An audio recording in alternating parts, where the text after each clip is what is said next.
भगवान की जय। लक्ष्मण राव सुतम देवम अज्ञान ब्रह्मर्दनम आनंदी परमानंदम मायानंदम वंदे जगद्गुरुम मायानंदम वंदे जगद्गुरुम मायानंदम वंदे सद्गुरुम। परम मंगलमय विश्वरूप परमात्मा को नमन करते हुए अध्यात्म विज्ञानशाला उपकेंद्र गोपालपुर नरवल कानपुर उत्तर प्रदेश में उपस्थित अध्यात्म सत्संग प्रेमी सज्जनों, अपन सबको सुहृदय से नमन करते हुए श्रीमद् भगवद गीता के दैवासुर संपद विभाग नामक 16वें अध्याय का प्रारंभ। अष्टम अवतार पूर्ण पुरुष 16 कलावान भगवान श्री कृष्ण भक्तराज अर्जुन को दैव और असुर की पहचान कराई है। हम लोग जिस धराधाम में मानव जगत में रहते हैं, पृथ्वी लोक में रहते हैं, तो यही कल्पना है कि ये मनुष्य लोक है और देव कहीं अन्यत्र रहते हैं। वो देवलोक में, स्वर्गलोक में, सातवें आसमान में या कहीं रहते हैं, ऐसी कल्पना है। लेकिन भगवान श्री कृष्ण अर्जुन को देव और असुर की पहचान कराई है। देव किसे कहते हैं? जिसमें 26 गुण होते हैं। वो धराधाम में कहीं रहता हो, किसी देश में रहता हो, किसी प्रांत में रहता हो, किसी गांव में रहता हो, वो शिक्षित हो या अशिक्षित हो, धनवान हो या गरीब हो, ऊंची जाति का हो चाहे नीची जाति का हो, बड़े कुल का हो चाहे नीचे कुल का हो, आज चाहे जिस मतपन संप्रदाय का हो, वो दैवी संपत्तिवान होने से वो दैव है। दिव्य दृष्टि के द्वारा जिसको जो भेद दिख रहा था, जो द्वैत दिख रहा था, जो अनेकता दिख रही थी, भेद का अभेद में, द्वैत का अद्वैत में, अनेकता का अनेकता में, दिव्य चक्षुयोग के द्वारा जिसको निश्चय हो गया है, उसका चित्त निर्मल एकाग्र शुद्ध रहता है।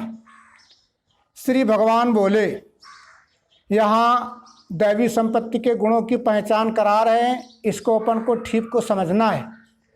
निर्भय चित्त की शुद्धि रहना ज्ञान योग में, देखना सोचना यज्ञ दम प्रेम उदारता, अहिंसा सत्य क्रोध त्याग शांति अपैसुन, भूत दया आलो लुप्ता लज्जा अचल नम्रता, तेज क्षमा धृति शौच अद्रोह नातिमानता, दैवी संपत्ति वालों में दिखे गुण ये भारत। जिसका चित्त शुद्ध रहता है वो हर अवस्था में हर समय निर्भय रहता है, वो हर समय ज्ञान में रहता है। विश्वरूप परमात्मा को जान करके योग यानी स्वकर्मा आचरण करता है। देखना सोचना वो देखता है, देखे हुए पर विचार करता है। देखना सोचना यानी देखना भी झूठ होता है। हम प्रत्यक्ष अपनी आंखों से देखते हैं तो वो भी झूठ होता है। कैसे? जैसे एक जादूगर होता है ना, मई जून के महीने की भीषण गर्मी दोपहर में वो डमरू बजाता है, लोगों को इकट्ठा करता है और इसके बाद वो हाथ से पैसा बना देता है। वो नाना प्रकार की मिठाइयाँ मंगा देता है, बना देता है, कपड़े मंगा देता है, बना देता है, नारियल निकाल लेता है हाथों हाथ। इसके बाद जब खेल खत्म होता है, हाथ जोड़ता है कि भैया 1 रुपये 2 रुपये दे दो, पापी पेट का सवाल है। वो आटा दाल चावल मांगता है। तो देख रहे हो तो क्या वो सत्य है?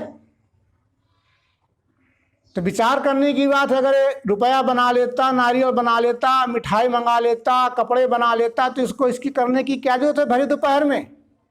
तो भगवान वही कहते हैं जो दैवी संपत्ति का होता है, देखता है और देखे हुए पर विचार करने के बाद कार्य करता है। यज्ञ, अब यज्ञ आज मानव जगत में विष्णु यज्ञ, रुद्र यज्ञ, सचंडी यज्ञ, गायत्री यज्ञ, पुत्र यज्ञ, नाना प्रकार के यज्ञ हो रहे हैं और विपुल सामग्री खाद्यान्न इकट्ठा करते हैं।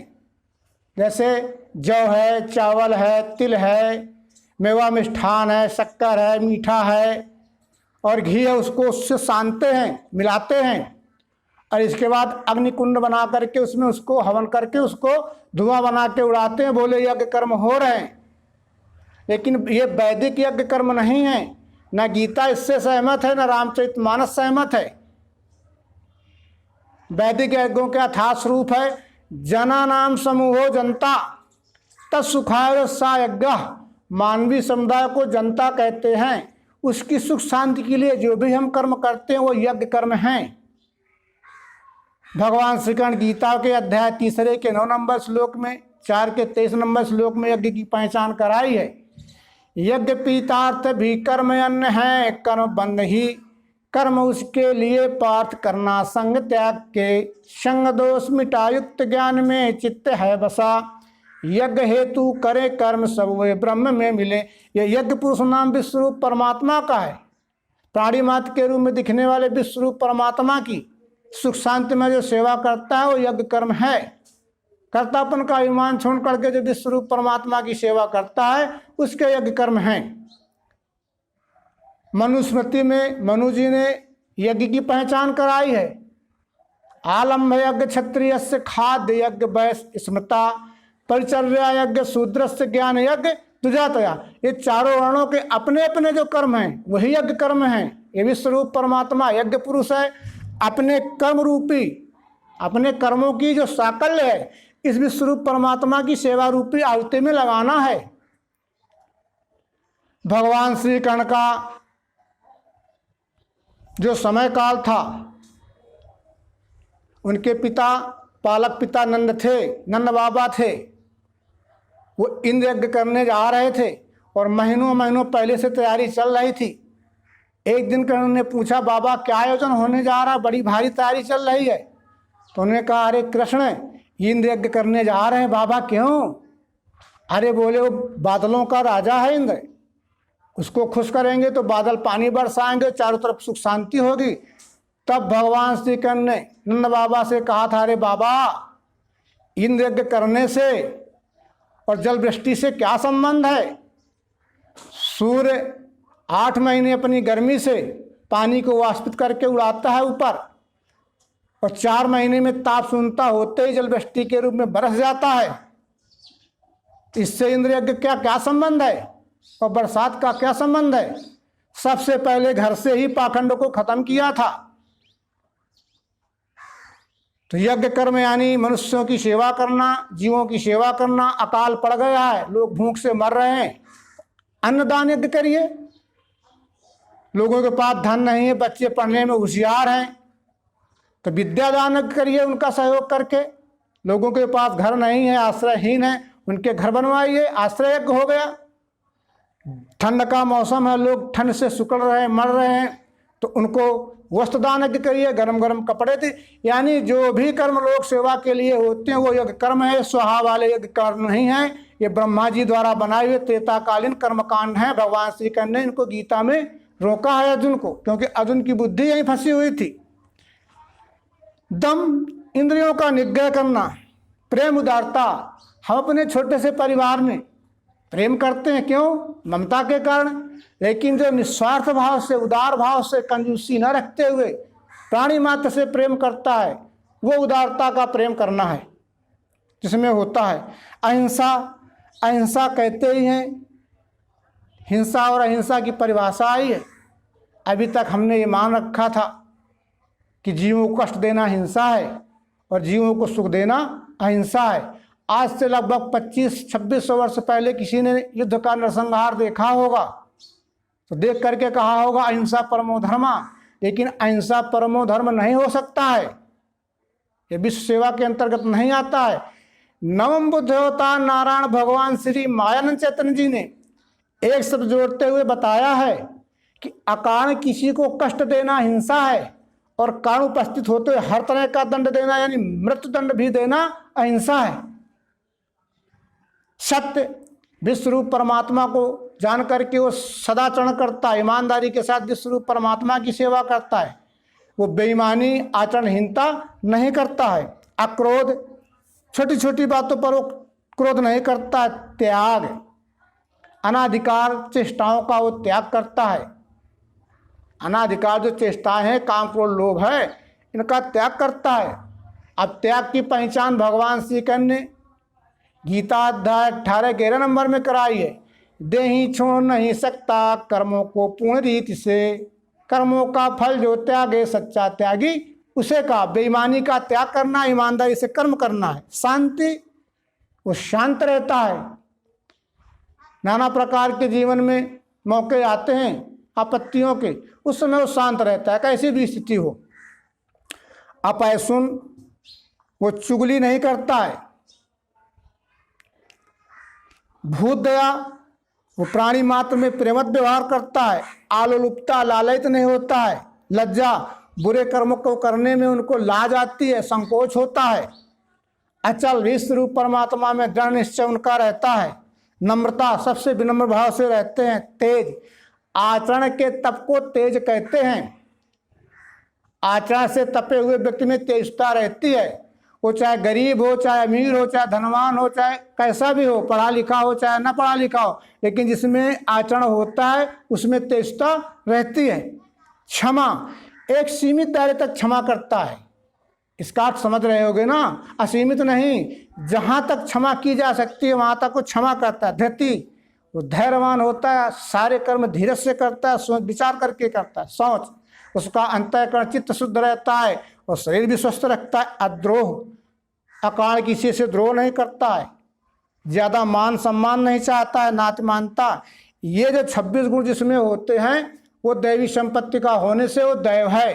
ये 26 गुण ना भी हो तो सिर्फ 2 गुण ही आ जाए, सत्य और अहिंसा, तो दैवी संपत्ति का है। दम्भ, गर्भाभिमान, क्रोध, अत्यंत कटु बोलना और अज्ञान, ये पार्थ चिन्ह आसुर भाव के। दैवी संपत्ति से मोक्ष करे बंधन आसुरी। दैवी संपत्ति में पार्थ हुआ तू शोक छोड़ दे। दम्भ कहते हैं मिथ्याचरण को, झूठ आचरण को, झूठ बोलना, झूठ बोल करके लोगों को ठगना, हर तरह से ठगी करना। गर्वाभिमान, वो अपनी मान प्रतिष्ठा की बड़ाई में उनका, जिनकी बड़ी भारी मान प्रतिष्ठा, अपनी बड़ाई का उनको गर्व होता है, उसके अंतःकरण में अभिमान रहता है। वो बड़ी जल्दी क्रोधित होता है और गाली गलौज भी करता है और अविवेकवान होता है, उसमें विवेक नहीं होता है, ज्ञान नहीं होता है। ये आसुरी व्यक्ति के अर्जुन लक्षण हैं। दैवी संपत्ति से मोक्ष करे बंधन आसुरी। अब दैवी संपत्ति जिसको विश्व रूप परमात्मा का प्रत्यक्ष यथार्थ दर्शन तत्वदर्शी सदगुरु के द्वारा हो गया है, तो उसके इंद्रियों में, मन में, बुद्धि में, चित्त में जो संशय भ्रम था, उस संशय भ्रम से मुक्त हो जाना ही मोक्ष है। करे बंधन आसुरी, और जिसको विश्व रूप परमात्मा का दर्शन नहीं हुआ है, वो प्रकृति के 3 गुणों के विकारी भाव में अपनी विष्टि सुख भोग की इच्छाओं के लिए अनैतिक कर्म करता है, बेईमानी, दुष्टाचार, भ्रष्टाचार करता है। वो आसुरी व्यक्ति का, अर्जुन तुम तो दैवी संपत्ति में हुए हो, तुम शोक मोह को त्यागो और अपना स्वकर्म धारण करो, विश्वरूप परमात्मा की सेवा में लग जाओ। अब दैव असुर की जहाँ बात आई है तो श्री रामचरितमानस में इसका थोड़ा सा स्पष्टीकरण आया है। शंकर भगवान और पार्वती का संवाद है। प्रथम सोपान में ये बात आई है। बाल्हे खड़बहु चोर जुआरा, जे लंपट पर धन पर दारा, माने मात पिता नहीं देवा, साधु सन करवावै सेवा, जिनके आचरण भवानी, ते जानो निश्चय सब प्राणी। बाहे खल, खल यानी असुर, वो चोरी करने वाले, जुआ खेलने वाले, लालची, दूसरे का धनन करने वाले, दूसरे की बहन बेटी का हनन करने वाले, वो माता पिता को देवता नहीं मानते हैं, साधु संतों से वे सेवा कराते हैं, जिनके आचरण होते हैं भवानी, वो सब निशाचर यानी आसुर ही हैं।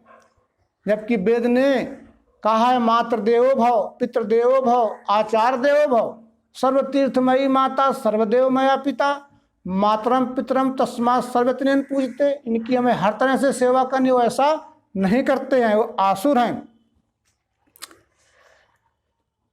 जीवों के वर्ग दो माने दैव आसुर, ये यहाँ विस्तार से दैव कहा, अब आसुर को सुनो।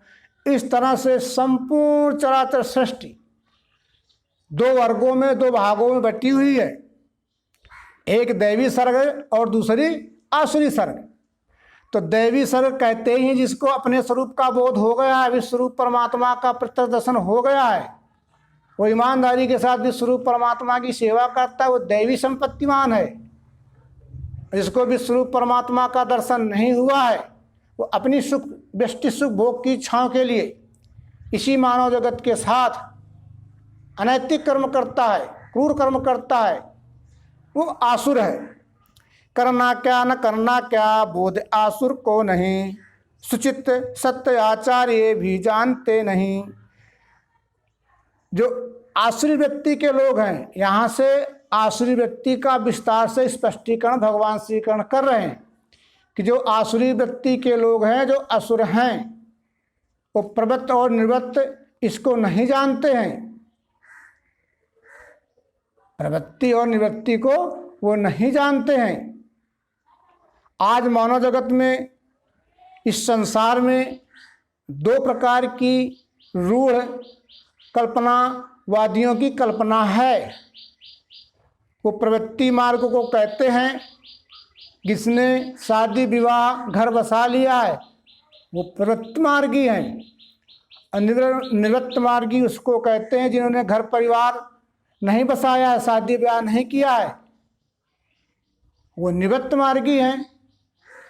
यानी प्रवृत्त मार्गी जिन्होंने शादी ब्याह करके अपना घर बसा लिया, वो प्रवृत्त मार्गी उनको मानते हैं। निवृत्त मार्गी जिन्होंने शादी विवाह घर नहीं बसाया है, वो निवृत्त मार्गी हैं। लेकिन भगवान श्री कृष्ण कह रहे हैं, जो सबको सुख पहुंचाने के लिए कर्म करता है, अपने स्वकर्म के द्वारा सबको सुख शांति पहुंचाने के कर्म करता है, वो उसमें प्रवृत्त होना है। और जिन कर्मों से लोग हित नहीं हो रहा है, सकाम कर्मों को त्यागना, ये निवृत्त मार्ग है, उनसे निवृत्त होना है। तो प्रवृत्त यानी विश्वरूप परमात्मा की अपने स्वकर्म के द्वारा जिन कर्मों से लोकहित हो रहा हो, उन कर्मों में प्रवृत्त होना, और जिन कर्मों से लोकहित नहीं हो रहा है, उन कर्मों को त्यागना। ये वेद ने यही माना है, प्रवृत्त और निवृत्त। यानी लोक कल्याण कर्मों को निष्काम भाव से करने में प्रवृत्त होना, और जिन कर्मों से लोक कल्याण नहीं हो रहा है, उनसे निवृत्त होना। असत्य है नहीं नेता, व्यवस्था विश्व में नहीं, दोनों के मेल से होवे काम है मूल वे कहें। इस दृष्टि के सहारे से नष्टात्मा अल्प बुद्धिये, जगतद्रोही कुकर्मी होते हैं जगत नाश को। वो जो आसुर व्यक्ति के लोग होते हैं, कहते हैं जगत झूठा है, ये भी स्वरूप परमात्मा ईश्वर सब झूठा है कहते हैं। लेकिन वेद ने, गीता ने, श्री रामचरितमानस ने, पुराणों ने या दुर्गा सप्तशती ने इस जगत को झूठा नहीं माना है। जगत झूठा नहीं है। उमाज राम चरत रत, उमाज राम चरण रत, विगत काम मद क्रोध, निज प्रभु भई देखें जगत, कैसन करें विरोध। ये विश्वरूप परमात्मा जगत ही है। जगत देव हरि, हरिदेव जगत। जले विष्णु, थले विष्णु, विष्णु पर्वत मस्तके, ज्वाला माला कुले विष्णु, सर्वम विष्णु मयम जगत। ये विश्वम विष्णु, विश्वरूप परमात्मा जगत ही है। सर्वरूपमयी देवी, सर्वम देवी मयम जगत, अतोहम विश्वरूपाम त्वाम नमाम परमेश्वरी। ये दुर्गा सप्तशती में आया है। अब इसके बाद वेद क्या कह रहा है? यस्मात् जातम जगत सर्वम यस्मिन्नेवपलीयते, ये नेदम धारते चयु तस्मै परमात्मने नमः। तो जिस विश्वरूप परमात्मा ने जो हमें साधन दिए हैं, उन साधनों से हम कर्म करते हैं, वो इसको अमान्य करते हैं।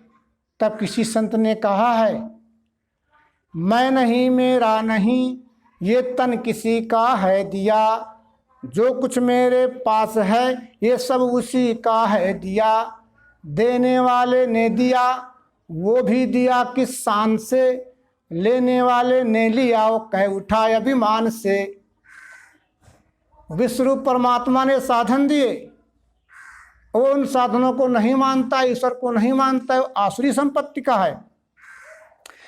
तो विश्वरूप परमात्मा का जो सगुण साकार स्वरूप है, 5 तत्व 3 गुण, तो 5 तत्वों से स्थूल सूक्ष्म ये पंचीकरण से शरीर निर्मित हुआ है, और 3 गुणों से मन बुद्धि अहंकार बने हैं।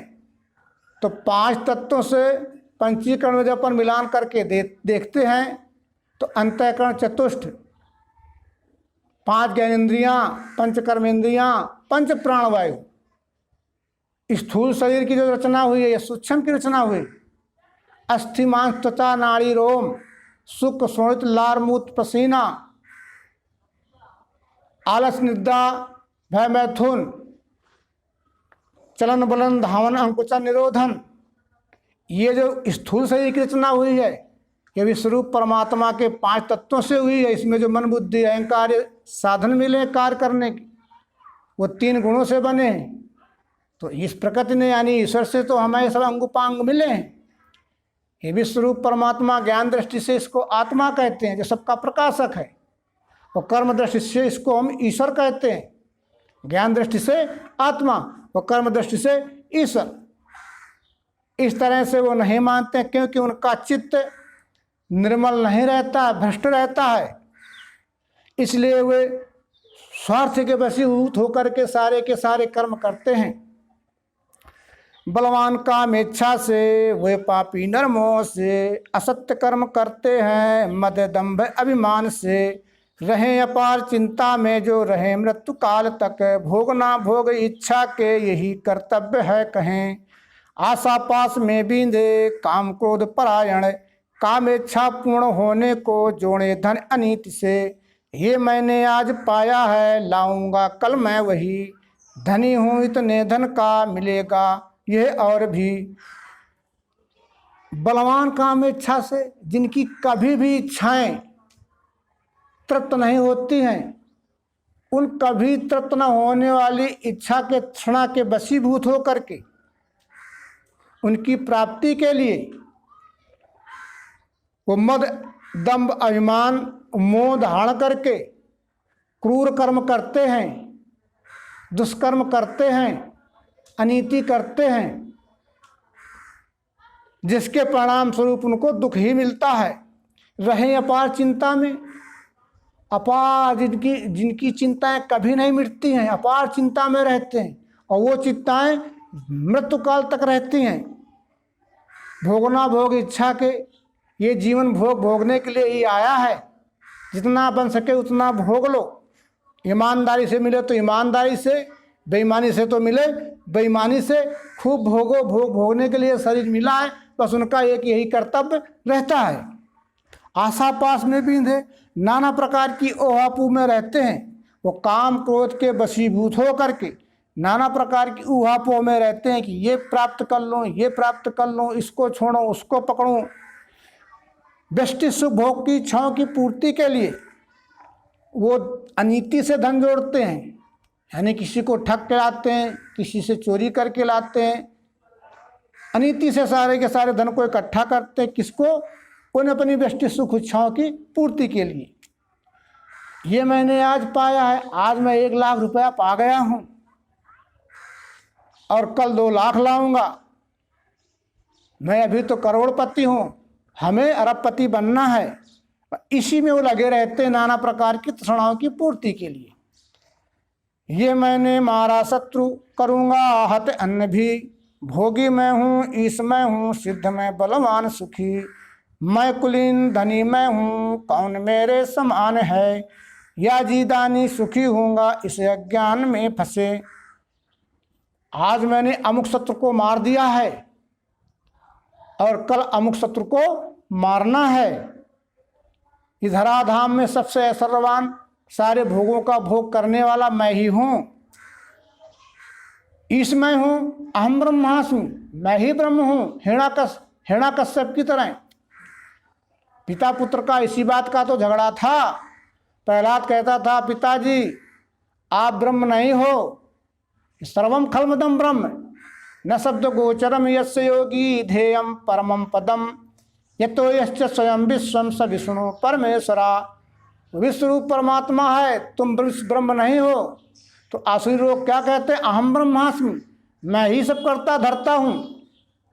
इस तरह से वो कहते हैं कि स्त्री पुरुष के मेल के संयोग से ये सब कुछ हो रहा है, इसका कर्ता धर्ता ईश्वर नहीं है।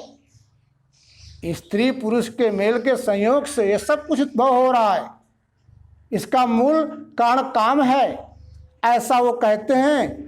और नाना प्रकार की इच्छाओं की पूर्ति के लिए वो नाना प्रकार के अनैतिक कर्म करते हैं। सिद्ध में बलवान सुखी, मेरे समान कोई सिद्ध नहीं है, मेरे समान कोई बलवान नहीं है, न मेरे समान कोई सुखी है। मैं बड़े कुल का हूँ, मैं सबसे बड़ा धनवान हूँ, इस धराधाम में मेरे समान कौन है। मैं सबसे बड़ा राजनीतिक नेता हूँ, धार्मिक नेता हूँ, मैं धर्माचारी हूँ। यज्ञ करते हैं वो काहे के लिए, अभिमान के लिए कि मैं बड़े बड़े यज्ञ करता हूँ, मैं सर्वस्व दान करता हूँ सब लोगों को, मैं सुखी हूँ। इस अज्ञान में वो फंसे रहते हैं और भावी जन्म की नाना प्रकार की सुख भोगताओं की इच्छा के लिए वो इंद्र यज्ञ, विष्णु यज्ञ आदि यज्ञ करते हैं और इस जन्म और आगे जन्म की सुख की इच्छा के लिए वो हर समय परेशान ही रहते हैं। अनेक चित्त विभ्रांत भ्रम के जाल में फंसे, आसक्त काम भोगों में ऐसे हुए नरक में गिरे। घमंडी अपने भाट मद में धन मान के, करते हैं नाम के यज्ञ दम से शास्त्र छोड़ के। बल दर्भ अहंकार बस में काम क्रोध के, मैं आत्मा सब देहों में उसका ही द्वेष वे करें। उनका चित्त भ्रमित रहता है अनेक कामनाओं की पूर्ति के लिए, वो लालायित रहते हैं, जिसके परिणाम स्वरूप उनका चित्त भ्रमित रहता है।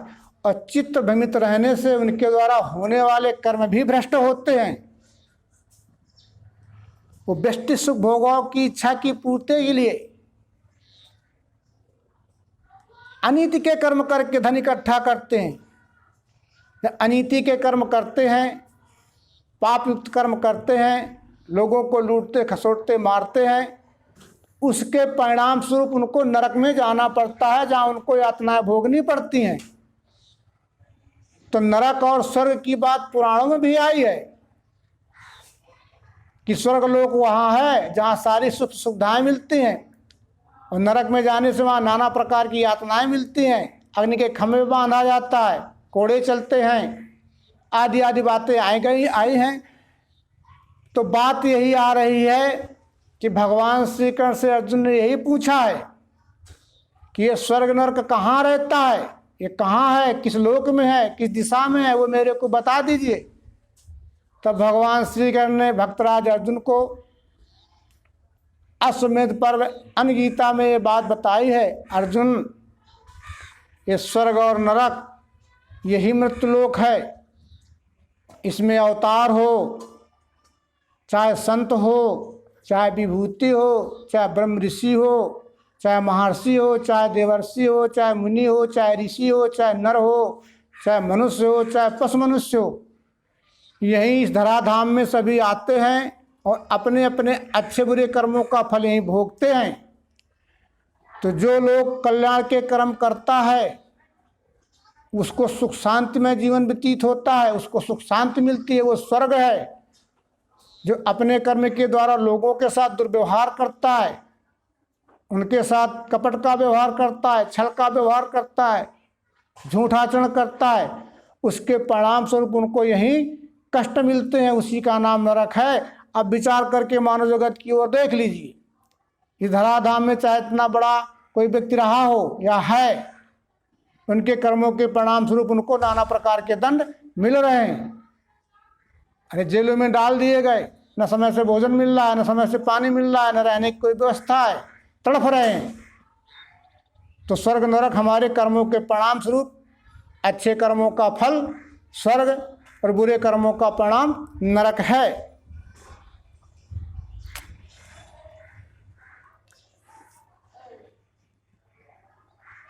घमंडी अपने भाट मद में धनमान के करते हैं नाम के यज्ञ, दम से साथ छोड़ के।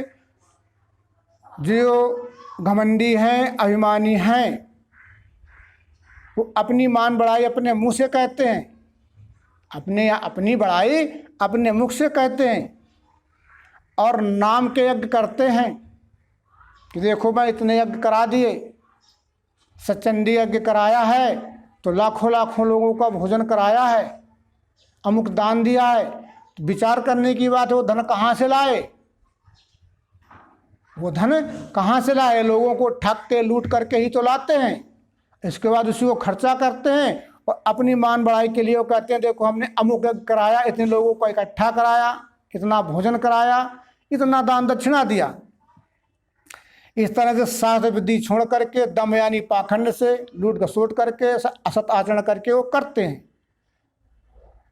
काम क्रोध के वशीभूत हो करके अपने बल के अभिमान में दूसरे से जलन करते हुए ये विश्वरूप परमात्मा चराचर सृष्टि में जीव रूप से बैठा है, वो उनके साथ ही दुर्व्यवहार करते हैं, उनके साथ ही असत आचरण करते हैं, उन्हीं को सताते हैं, उनके साथ द्वैत का व्यवहार करते हैं।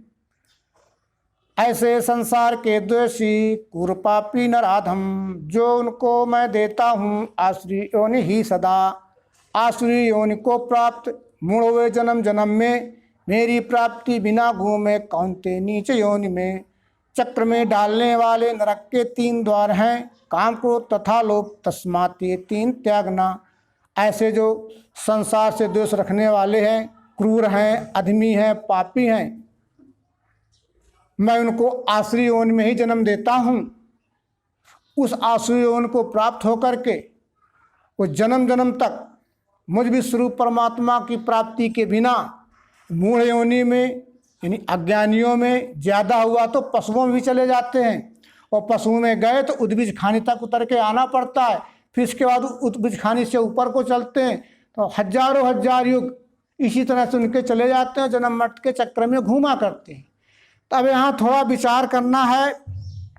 दैव और जो आसुर की पहचान कराई है, तो भगवान श्री कृष्ण ने पहले श्लोक में कहा है देखना और सोचना।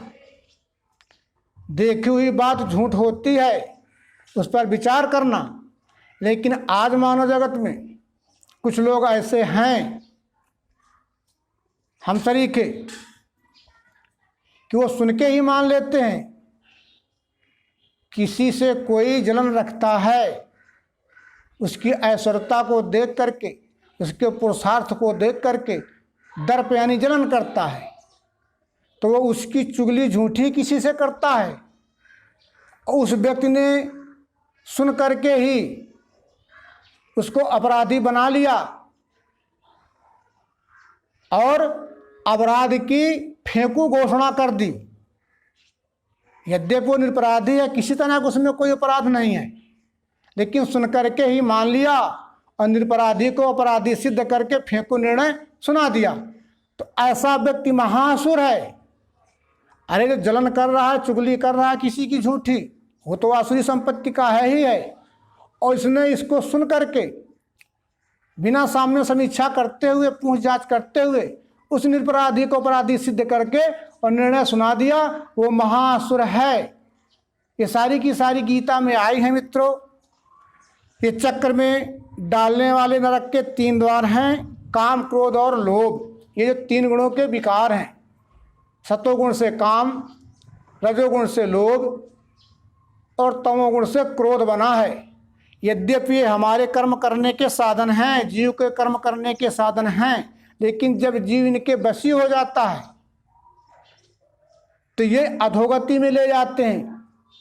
तात 3 अति प्रबल खल, काम क्रोध और लोभ मुनि विज्ञान धाम मन कनय निमस में छोर।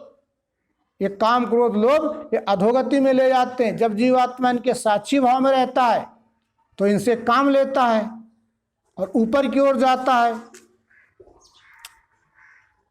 नरक के 3 द्वारों से कौन्तेय मुक्त जो हुआ, वो करे वर्ण का कर्म मिले आत्मगति उससे। जो नरक के 3 द्वार काम क्रोध लोभ हैं, जो इनके साक्षी भाव में रहता है, इनसे काम लेता है, तो वो लोकहित के कर्म करता है, तो वो कहाँ जाता है? ऊपर जाता है। जन्म मरण के भयावह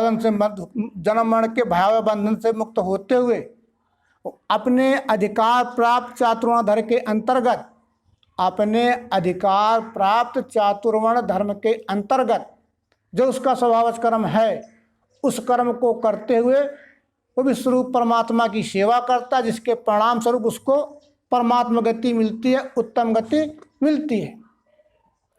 जो शास्त्राज्ञा नहीं माने इच्छा से अपने चले, वह सिद्धि नहीं पाता मिले न सुख सदगति।